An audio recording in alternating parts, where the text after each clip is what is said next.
పెద్దలకు నా పాదాభివందనం, నా నాకంటే చిన్నవారికి నా కృతజ్ఞతలు, వందనాలు, నమస్కారం. ఇప్పటి నుంచి కొత్తబడి ప్రారంభమైంది. ఇక్కడి నుంచి అదే పద్ధతిలో, అదే రకంగా, అదే స్పీడ్ తో ఇంకా కొన్ని విషయాలు చాలా ఉన్నాయి. అవి ఎమ్మెల్యే గారికి చెప్పుకోవాల్సినవి ఉన్నాయి, చైర్మన్ గారికి కూడా చెప్పుకోవాల్సిన విషయాలు చాలా ఉన్నాయి. మా అసోసియేషన్ తరఫున అవి రాతపూర్వకంగా చైర్మన్ గారికి, ఎమ్మెల్యే గారికి, గౌరవనీయులు సెక్రటరీ గారికి కూడా మేము చాలా రాతపూర్వకంగా ఇచ్చేది ఉంది. అది రేపటి నుంచి మొదలు పెడతాం. కొత్తబాడి అవుతుంది. అందరికీ నమస్కారం. సభకు వచ్చిన ప్రతి ఒక్కరికి పేరు పేరున హృదయపూర్వక నమస్కారాలు. ముఖ్యంగా ఎమ్మెల్యే గారు, భూపాల్ గారు, మేడం గారు, కృష్ణమ్మ గారు అందరూ పిలిచిన వెంటనే వాళ్ళ పనులన్నీ పక్కకు పెట్టి ఈ సభకు వచ్చినందుకు ప్రతి ఒక్కరికి పేరు పేరున నమస్కరిస్తూ మీ అందరి ఆశీస్సులు ఉండాలని, మా అసోసియేషన్ కి ఉంటాయని కోరుకుంటూ ఇంతటితో ముగిస్తున్నాను. అలాగే ఇక్కడికి వచ్చినటువంటి పాత్రికేయ మిత్రులందరికీ, యూట్యూబర్లకు అందరికీ కూడా పేరు పేరున నా నమస్కారాలు తెలియజేస్తా ఉన్నా.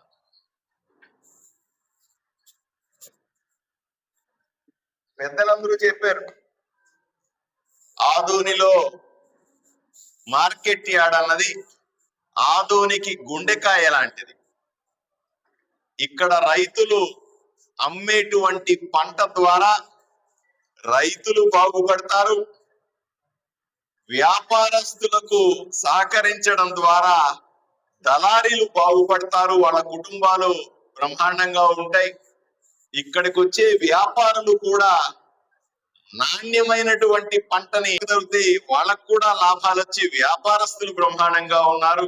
ఇక్కడికి తీసుకొని వచ్చి ఎన్నో కుటుంబాలు ఒక మంచి వాతావరణంలో వ్యాపారాన్ని చేయగలుగుతా ఉన్నాయి.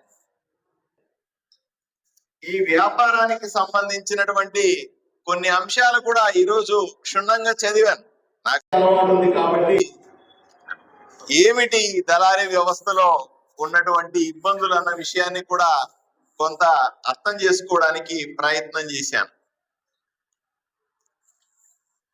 ఒక విషయం స్పష్టంగా కనిపిస్తా, ప్రభుత్వ విధానాలని, ప్రభుత్వ ఆలోచనలని కింద దాకా దళారులు అర్థం చేసుకోవడంలో కొంత అధికారులు చట్టపరంగా ఇక్కడ అనుసరించాల్సిన అంశాల మీద ఒత్తిడి చేస్తారు. కేంద్ర రాష్ట్ర ప్రభుత్వాలు అమలు చేసేటువంటి విధానాన్ని మార్కెట్ యార్డులు జరుగుతున్నాయా లేదా అని ఎప్పటికప్పుడు సమీక్షించాల్సిన బాధ్యత అధికారుల మీద ఉంటుంది.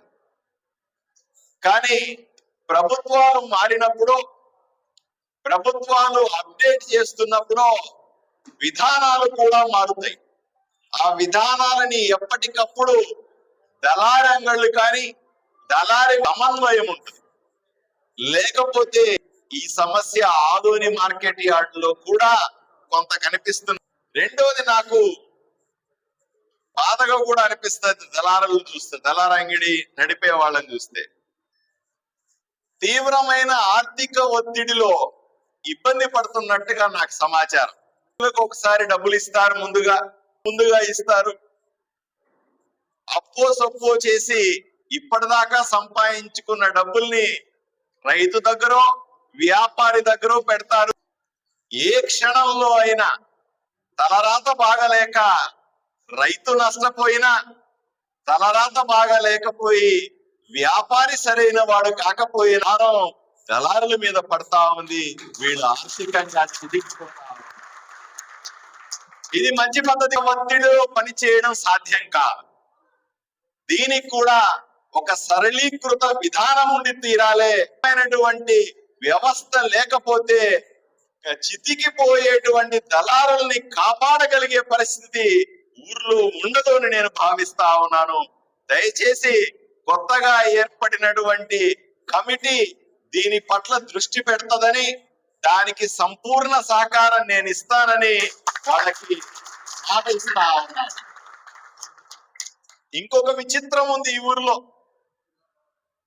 దళారీ వ్యవస్థ చేసే వ్యక్తి దళారీలు తప్పు పని చేసి దుర్మార్గపు ఆలోచన చాలా మందిలో ఉంది. అయ్యా ఇది సరైనది కాదు వ్యవస్థ అన్నది పూర్తిగా ఉండి అటు రైతుకు కానీ అటు వ్యాపారికి కానీ ఎనలేని సేవలు అందిస్తా ఉంటారు. తమ ఆరోగ్యాన్ని తమ పెట్టుబడిని కూడా పెట్టి అందరినీ కూడా సంతృప్తి పరిచేలాగా ప్రయత్నం చేస్తా ఉంటారు. వందల సంఖ్యలో ఉన్నటువంటి ఈ దళారులో ఎవరో నలుగురు సరైన వాళ్ళు కానంత మాత్రాన అందరినీ కూడా అదే ఘాటికి కట్టేసి ఆ రకంగా చూడడం సరైనది కాదు అని మాత్రం స్పష్టంగా చెప్పగలుగుతాను.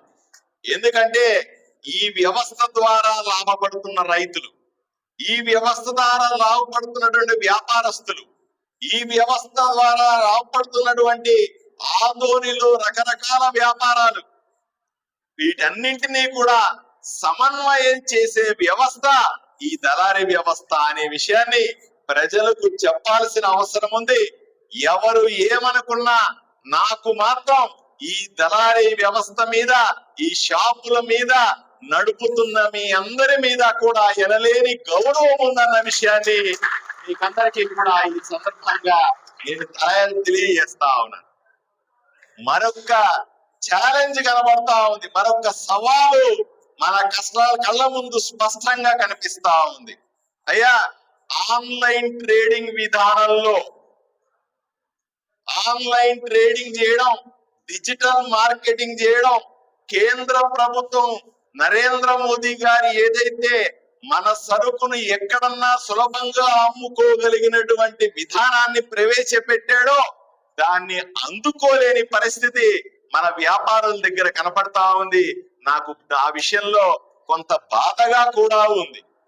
డిజిటలైజేషన్ కానీ లేదా మన సరుకులని దేశంలో కానీ ప్రపంచంలో కానీ ఎక్కడన్నా అమ్ముకోగలిగేటువంటి ఆన్లైన్ ట్రేడింగ్ విధానం పట్ల ప్రతి ఒక్క వ్యాపారి, ప్రతి ఒక్క దళారీ అంగడిలో కూడా అవగాహన కల్పించాల్సిన బాధ్యత కూడా వీళ్ళకు ప్రత్యేక శిక్షణ ద్వారా వీళ్లకు మరిన్ని విషయాలను చేరవేసి అవసరమైతే మనం విజయవాడలో నుంచి కానీ ఢిల్లీ నుంచి కానీ ఆఫీసర్లని దీనికి సంబంధించినటువంటి ట్రైనింగ్ చేసే వాళ్ళని తీసుకొచ్చే బాధ్యత నేను తీసుకుంటాను.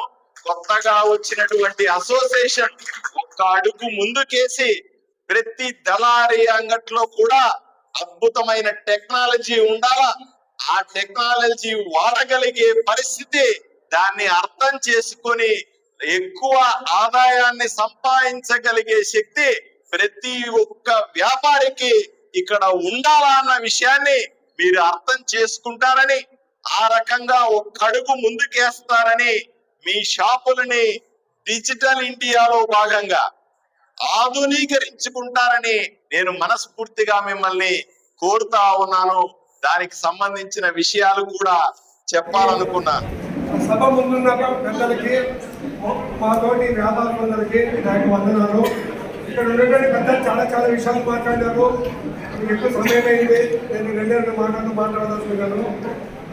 ముఖ్యంగా సభలో ఉన్నటువంటి ఎమ్మెల్యే గారికి, మన టీడీపీ అధ్యక్షురాలు, జిల్లా టీడీపీ అధ్యక్షురాలు గారికి, ఆలోని టీడీపీ మీనాక్షి గారికి, ఇక్కడ ఉన్నటువంటి ప్రముఖ వ్యాపారవేత్తలందరికీ నాకు విన్నపం ఏమంటే, ఎమ్మెల్యే గారికి ముఖ్యంగా మీరు ఎట్లా అసెంబ్లీలో ఆలోచన సమస్యలు మాట్లాడమంటున్నారు. 2014-15లో మన ప్రీతమ అప్పటి ముఖ్యమంత్రి ఆదోనికి టెక్స్టైల్స్ పార్క్ ఇస్తామని మనకి ఆదోని ప్రారంభం చేశారు.